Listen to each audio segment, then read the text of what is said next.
Let's go. 3, 2, 1. Hello बच्चों, हम पढ़ रहे थे cell cycle and cell division. इसमें हमने पहली क्लास में हमने सेल साइकिल में सेल डिवीज़न में हमने पढ़ा था कि प्रोकैरियोटिक सेल और यूकैरियोटिक सेल होते क्या हैं, सेल होता क्या है। और अगर जिन बच्चों ने मेरी ये क्लास नहीं देखी है वो मेरी प्लेलिस्ट में जाके चेक कर सकता है। अब हम पढ़ने वाले हैं फेजेस ऑफ सेल साइकिल। अब फेजेस ऑफ सेल साइकिल में क्या होता है कि सेल साइकिल के कौन कौन से फेज़ होते हैं। अब सेल साइकिल होती क्या है? सेल साइकिल ऐसी साइकिल होती है जिसमें सबसे पहले सेल ग्रो करती है, फिर सेल के अंदर जो डीएनए होता है वो डबल होता है। डीएनए डबल होने के बाद जब बाद में सेल क्या करेगी? डिवाइड करेगी। उसको हम कहते हैं सेल साइकिल, सेल डिवीज़न। अब फेज़ क्या क्या है इसके? अब हम सबसे पहले पढ़ रहे हैं सेल साइकिल में होता क्या है। Cell process, DNA replication, division, growth, all. Cell process में क्या होता है? ये एक कंटिन्यूस प्रोसेस होती है। इसमें क्या होता है कि डीएनए रेप्लिकेट करता है, डीएनए डबल होता है, फिर डिवीज़न होती है, फिर ग्रोथ होती है। ये सब ऐसे ही एक साइकिल चलती जाती है। ग्रोथ होगी, ग्रोथ के बाद फिर डीएनए रेप्लिकेशन करेगा, फिर डिवीज़न करेगा।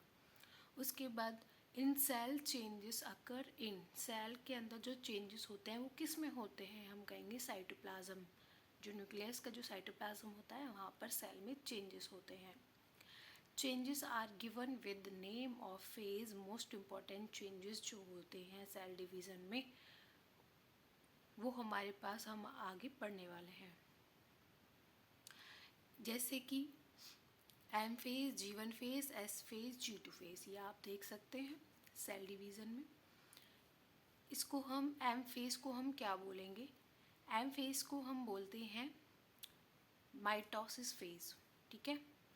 अब इसमें क्या होता है? इन यूकैरियोटिक सेल साइकिल में जो ये फेज होता है वो प्रेजेंट होता है। मोस्ट इम्पॉर्टेंट जो ज़्यादातर जो चेंजेस होते हैं वो एम फेज के अंदर ही होते हैं। सेल डिवाइड भी एम फेज में ही होता है। एस फेज में क्या होता है? एस फेज में हमारा डीएनए बनेगा, डबल होगा। और G1 फेज क्या होता है? G1 हमारा M और S फेज का गैप होता है। इसको हम गैप फेज भी कहते हैं। G1 फेज को एक टाइम गैप होता है जिसमें कुछ चेंजेस होते हैं ताकि ये M से S में जाने के लिए इसमें कुछ चेंजेस होते हैं, करेक्शंस होती हैं। इसके बाद हम आगे एक इंडिविजुअली हम इन चीज़ों को पढ़ने वाले हैं। अब यूकैरियोट सेल के अंदर ये जो फेज़ होता है दो तरीके के होते हैं। एम फेज़ जिसमें कि सेल डिवीज़न होती है, एक होता है हमारे पास इंटरफेज़। हमने अभी एम फेज़ पढ़ा और हमने G1 के बारे में थोड़ा सा जाना, एस फेज़ के बारे में और G2 ये एक साइकिल के बारे में बताया कि इसमें इतने फेजेस होते हैं। अब इसमें यूकैरियोटिक सेल के अंदर दो फेज़ होते हैं, M phase and interphase. M phase में सेल डिवीज़न होता है जिसमें कि कैरियोकाइनेसिस एंड साइटोकाइनेसिस होती है। कैरियोकाइनेसिस में न्यूक्लियस डिवाइड करेगा, साइटोकाइनेसिस में साइटोप्लाज्म डिवाइड करेगा।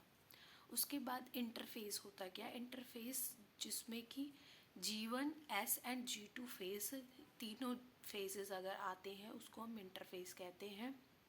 ये एक एम फेज की सक्सेसिव होती है, between two successive M phase. M phase से दोबारा एम फेज में जाने के लिए हमें इन फेजेस से होकर के गुजरना पड़ेगा, उसको कहते हैं हम इंटरफेज। अब end of cell cycle and start of next division के लिए ये इंटरफेस होता है। आप ये पढ़ सकते हैं। यहाँ पर हमारे पास रेस्टिंग फेज भी है। उसके बाद हम आगे पढ़ेंगे फेज के टाइम्स क्या होते हैं। अब टाइम फॉर फेजेस के लिए टाइम कितना कितना होता है हम ये देखेंगे। जैसे कि ह्यूमन सेल इन कल्चर, अगर हम किसी ह्यूमन सेल को कल्चर में ग्रो करते हैं तो उसको 24 आवर्स लगते हैं।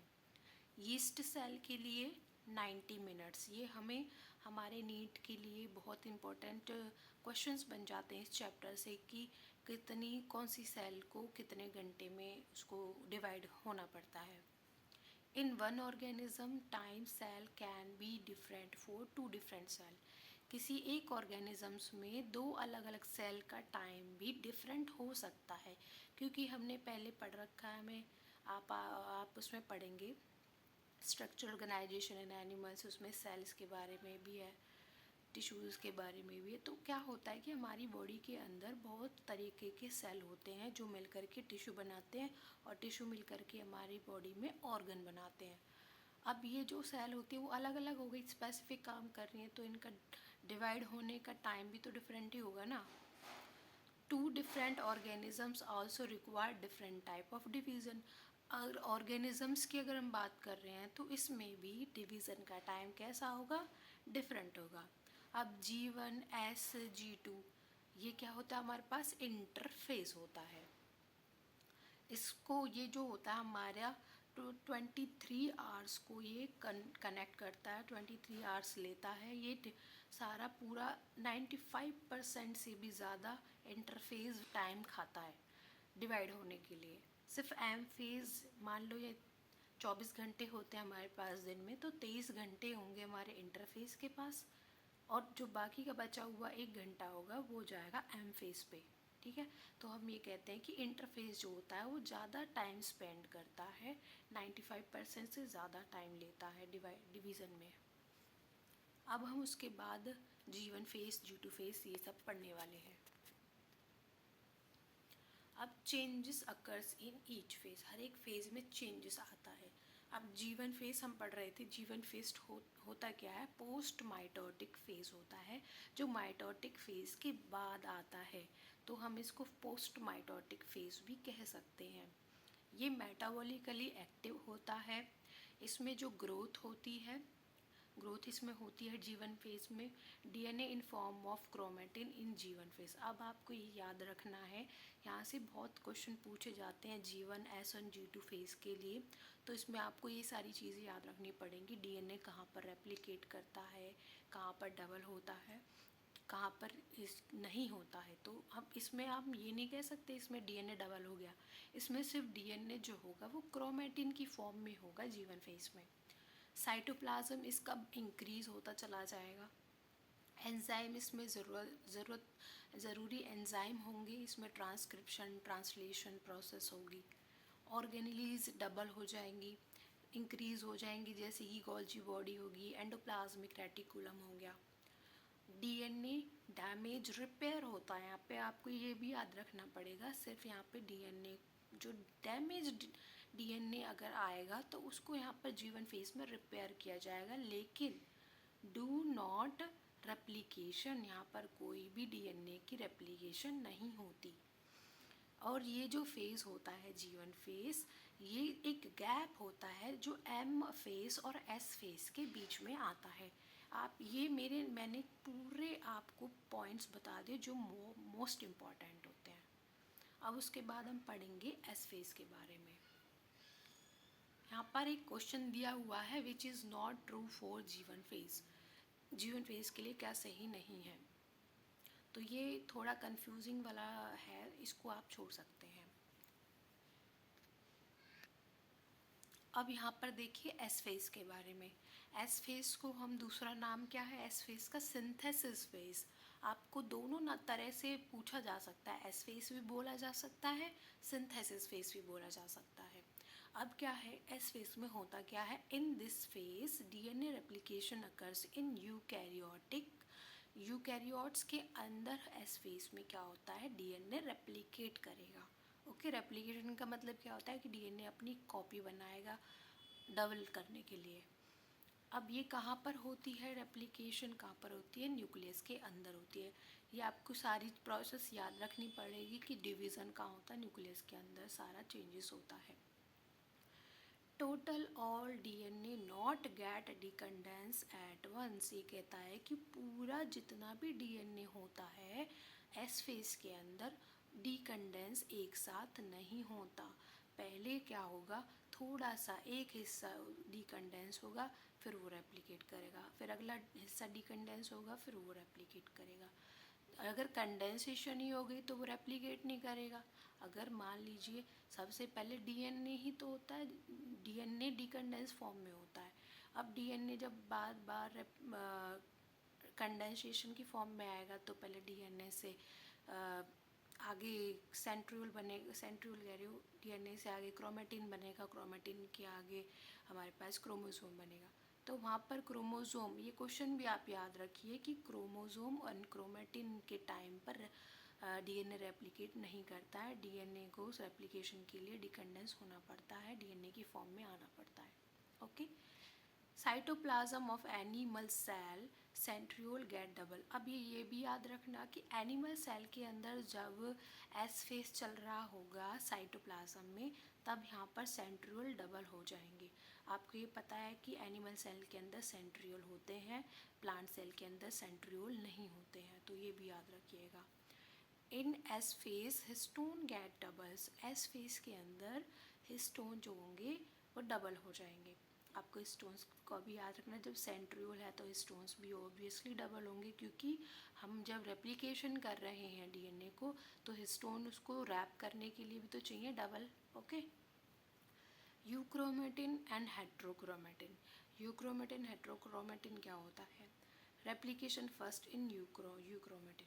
अब आपसे ये पूछा जा सकता है कि सबसे पहले कौन सी चीज़ रेप्लिकेट करेगी, तो इसमें पूछ सकते हैं कि हेट्रोक्रोमेटिन आता है सबसे पहले है यूक्रोमेटिन।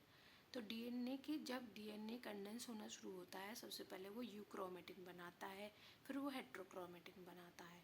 तो फिर कौन से फेज में डीएनए रेप्लिकेट करेगा फर्स्ट, तो हम कहेंगे यूक्रोमेटिन की फॉर्म में। ओके। इसके बाद हम पढ़ते हैं G2 फेज।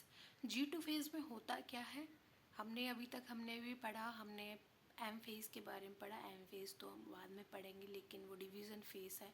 उसके बाद हमने G1 फेज़ पढ़ा जिसको हम पोस्ट माइटोटिक फेज़ कहते हैं। उसके बाद हमने एस फेज़ पढ़ा जिसको हम सिंथेसिस फेज़ कहते हैं। एस फेज़ में डीएनए रेप्लिकेट करता है, ये आपको याद रखना है। G1 फेज़ में डीएनए रेप्लिकेशन नहीं होती, वो सिर्फ डीएनए का डैमेज डीएनए को रिपेयर करता है। अब G2 फेज़ में क्या होगा? G2 फेज़ को हम ये भी बोल सकते हैं कि ये एस फेज़ और एम फेज़ के बिटवीन में आता है। अब आप इसमें कंफ्यूज मत हो जाना कि एम पहले आएगा एस पहले आएगा। अगर एम पहले आता है तो एम और एस फेज़ के बीच की अगर बात चल रही होती है तो G1 आएगा, और एस और एम के बीच की बात चलेगी तो G2 आएगा। ठीक है। एंड ऑफ एस फेज़, ये एक एंडिंग होती है। एस फेज़ ख़त्म हुआ तो G2 स्टार्ट हो गया। स्टार्ट ऑफ एम फेज़, और एम फेज़ की स्टार्टिंग पर ये पहले से ही आता है। एम फेज़ की एंडिंग में G1 आता है जिसको हम पोस्ट माइटोटिक कहेंगे, और इससे पहले क्या आ गया, स्टार्टिंग फेज़ हो गई। ठीक है। Cell prepare itself for M phase. अब यहाँ पर क्या होगा, एम फेज़ जब स्टार्ट होगा उससे पहले जो G2 है, अब ये क्या करेगा, अपने आप को प्रिपेयर करेगा एम फेज़ के लिए, क्योंकि इसको पता है आगे जाके मैं डिवाइड करूँगा। अब एम फेज़ के अंदर क्या होता है, स्पिंडल फाइबर्स बनने शुरू हो जाते हैं। स्पिंडल फाइबर्स बनेंगे, उसके बाद जो कि large number of microtubule tubulin protein इनके लिए ज़रूरी होगा। ठीक है। Now this protein get synthesis in G2। G2 में प्रोटीन, यहाँ पर ये जो प्रोटीन सिंथेसिस होगा, ट्यूब्यूलिन प्रोटीन जिनको हम कहते हैं, ट्यूब्यूलिन प्रोटीन का काम होता है फाइबर्स को बनाना, माइक्रोट्यूब्यूल्स को बनाना। ठीक है। उसके बाद ऑर्गेनलीज जैसे कि माइटोकॉन्ड्रिया हो गया, प्लास्टिड हो गए, ये डबल हो जाएंगे यहाँ पे। उसके बाद ट्रांसक्रिप्शन, ट्रांसलेशन, यहाँ पर ये चीज़ें भी होंगी। ये थोड़ा डीपली चला जाएगा, ये नीट के लेवल का चीज़ें हैं। ट्यूबुलिन यहाँ पर बनेगा, हमने पढ़ लिया। गोल्जी अपरेटस बनेगा, क्लोरोप्लास्ट बनेगा, साइटोप्लाज्मिक ग्रोथ होगी। ठीक है। उसके बाद कुछ नोट दे रखे कि cytoplasm increase is continuous process, enzyme active in all phase. ये थोड़ी नोट्स है कि जो साइटोप्लाज्म होगा वो हर एक प्रोसेस में बढ़ता चला जाएगा, क्योंकि उसमें चीज़ें भी तो हम ऐड कर रहे हैं ना, चीज़ें डबल हो रही है तो साइटोप्लाज्म ऑब्वियसली इंक्रीज करेगा। ठीक है। उसके बाद हमारे पास आता है अमाउंट ऑफ डीएनए की अमाउंट कितनी होती है, कौन से फेज़ में कितनी होती है। ठीक है। ये देखिए, इन अ डिप्लॉयड सेल, कोई डिप्लॉयड सेल होगी G1 फेज़ में, तो amount of DNA G1 phase में कितना होगा, 2C। अगर एस फेज़ की अगर हम बात करते हैं तो अमाउंट ऑफ डीएनए इंक्रीज़ हो जाएगा 4C, यानी कि एस फेज़ में क्या हो गया, रेप्लिकेशन हो गई, 2 से 4 हो गया, यानी कि डबल हो गया, ठीक है, 2 से 4 हो रहा है। लेकिन आपको ये भी सेम ध्यान रखना पड़ेगा कि क्रोमोज़ोम सेम रहेंगे यहाँ पर, सिर्फ वो एक, ये ऐसा हमारा डीएनए होता है, ये हमारा एक डीएनए हो गया, ठीक है। अब जब ये डबल हो रहा है ना, तो सिर्फ ये जब क्रोमोज़ोम बनेगा, अब तो ये सिर्फ ऐसे है, जब ये डबल होगा, टू 2C से 4C बनेगा, ये 2C है, तो ये क्या करेगा, यहाँ पे क्रोमेटिड्स बन जाएंगे हमारे पास, जो 2 क्रोमेटिड्स होंगी, सिस्टर क्रोमेटिड्स, सिर्फ वो ही डबल होंगी इसके साथ, ठीक है। ये इसको हम एक ही क्रोमोसोम मानेंगे, इसको भी एक ही क्रोमोसोम मानेंगे। आप ये मत कहना कि क्रोमोसोम भी बढ़ेंगे, सिर्फ क्रोमेटिड बढ़ेगी। आप आगे जाके इन सब चीज़ों के बारे में डीपली पढ़ेंगे कि क्रोमेटिड्स, क्रोमोसोम, ठीक है। अब देखिए यहाँ पे G1 G2 फेज में क्या होगा, जब कांस्टेंट रहेगा, यानी कि 4C रहेगा। अभी हमने पढ़ा कि S फेज में डबल हो जाता है, यानी कि 2C से 4C हो गया। अब G2 फेज में क्या हो जाएगा, 4C हो गया। इन M फेज, जब M फेज आएगा, ये फिर से 2C हो जाएगा। फिर से 2C क्यों हो जाएगा, क्योंकि ये अपने आप को रिस्टोर कर देगा वापस अपनी ओरिजिनल फेज में आने के लिए। तो फिर से ये जब ये डिवाइड करेगा, अगली साइकिल आगे चली जाएगी, यानी कि 2C बट जाएंगे, और फिर ये अपना साइकिल चलाएगा, जो अलग जो नई सेल बनेगी वो अपनी साइकिल अलग चलाएगी। ऐसे करते करते इसमें डिवीज़न ही तो होता है। अब इसमें प्लॉइडी ऑफ क्रोमोसोम्स बता रहा है कि ये कि क्रोमोसोम्स की प्लॉइडी कितनी होती है, 2C 4C, इसमें ये आप देख सकते हैं, मैंने डायग्राम बना रखा है। अब यहाँ पे क्या होगा, कुछ पॉइंट्स दे रखे हैं इन्होंने, G1 S और G2, इसमें क्या होगा, क्रोमेटिन हमें दिखाई देगा, क्रोमेटिन, क्रोमोसोम नहीं, यहाँ पर सिर्फ क्रोमेटिन होगा। लेकिन जब हम M फेज में चले जाएंगे तो हमें यहाँ पे क्रोमोसोम दिखाई देगा, ठीक है। G0 फेज होता क्या है, अब यहाँ पर देखेंगे हम G0 फेज के बारे में पढ़ेंगे। G0 फेज होता क्या है, G0 फेज को हम क्विंसेंट फेज भी कहते हैं, क्वाइट फेज भी कह देते हैं।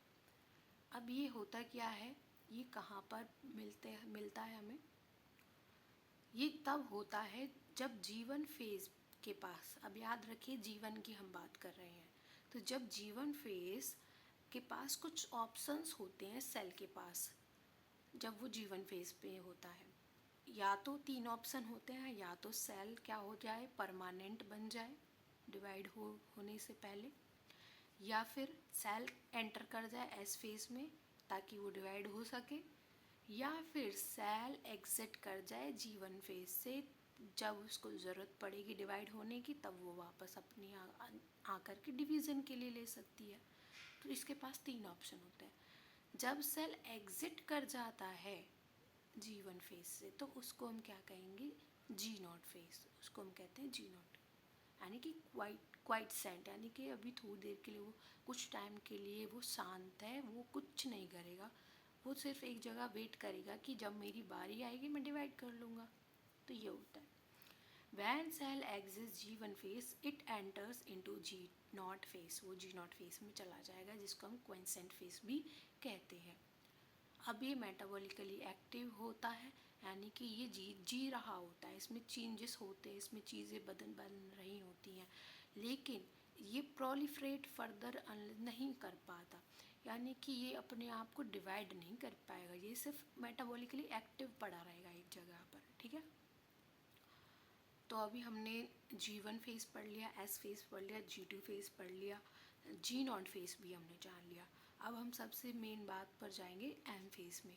M फेज होता क्या है, माइटोसिस होती क्या है, हम माइटोसिस के बारे में पढ़ेंगे। यहाँ पर आप देख सकते हैं माइटोसिस होती क्या है, डिप्लॉइड सेल में और हैप्लॉइड सेल में भी हम बताएंगे, ठीक है।